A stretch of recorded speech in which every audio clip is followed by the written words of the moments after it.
Vice President Nixon, President Truman, Reverend clergy, fellow citizens. We observe today not a victory of party, but a celebration of freedom, symbolizing an end as well as a beginning, signifying renewal as well as change. For I have sworn before you and Almighty God the same solemn oath our forebears prescribed nearly a century and 3/4 ago. The world is very different now. For man holds in his mortal hands the power to abolish all forms of human poverty and all forms of human life.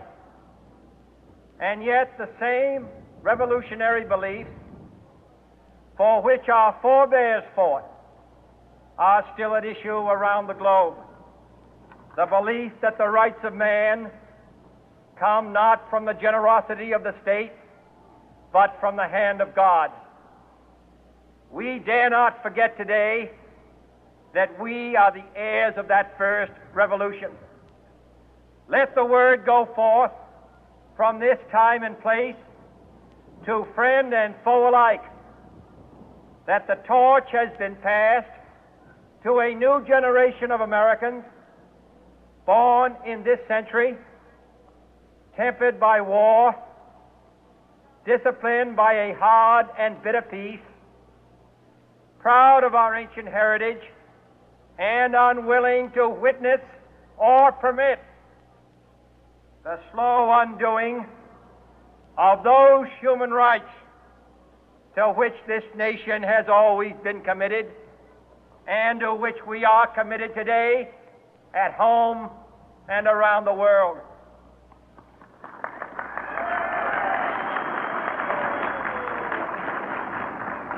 Let every nation know, whether it wishes us well or ill, that we shall pay any price, bear any burden, meet any hardship, support any friend, oppose any foe to assure the survival and the success of liberty.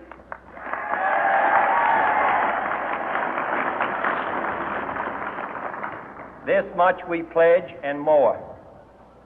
To those old allies whose cultural and spiritual origins we share, we pledge the loyalty of faithful friends.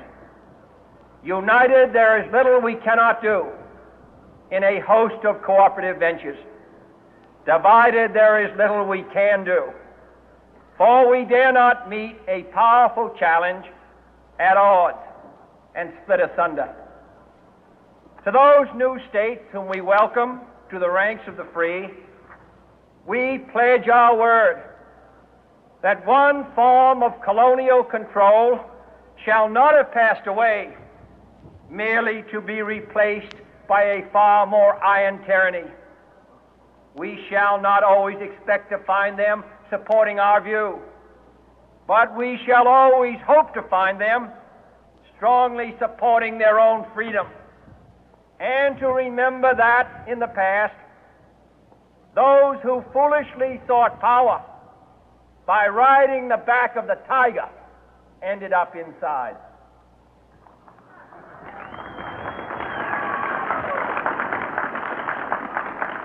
To those people in the huts and villages of half the globe struggling to break the bonds of mass misery, we pledge our best efforts to help them help themselves for whatever period is required, not because the communists may be doing it, not because we seek their votes, but because it is right. If a free society cannot help the many who are poor, it cannot save the few who are rich.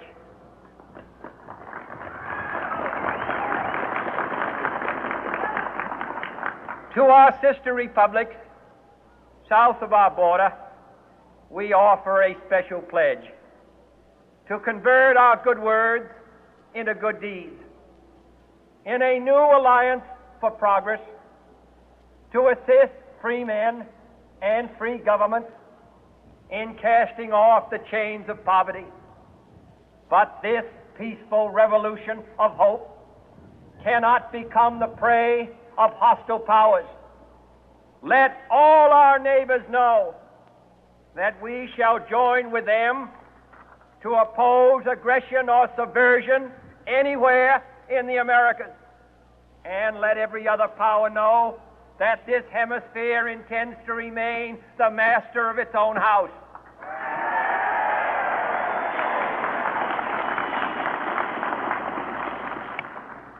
To that World Assembly of Sovereign States, the United Nations, our last best hope, in an age where the instruments of war have far outpaced the instruments of peace, we renew our pledge of support to prevent it from becoming merely a forum for invective, to strengthen its shield of the new and the weak, and to enlarge the area in which its writ may run. Finally, to those nations who would make themselves our adversary, we offer not a pledge, but a request that both sides begin anew the quest for peace. Before the dark powers of destruction, unleashed by science, engulf all humanity in planned or accidental self-destruction, we dare not tempt them with weakness, for only when our arms are sufficient beyond doubt can we be certain beyond doubt that they will never be employed.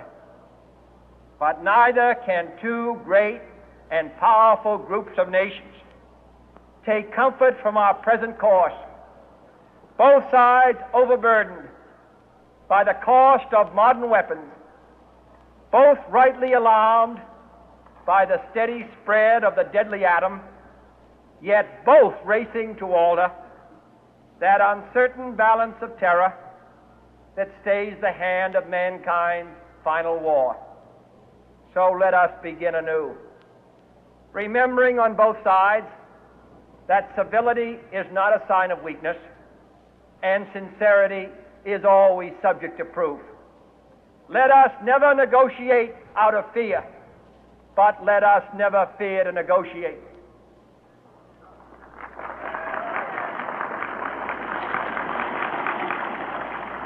Let both sides explore what problems unite us, instead of belaboring those problems which divide us. Let both sides, for the first time, formulate serious and precise proposals for the inspection and control of arms,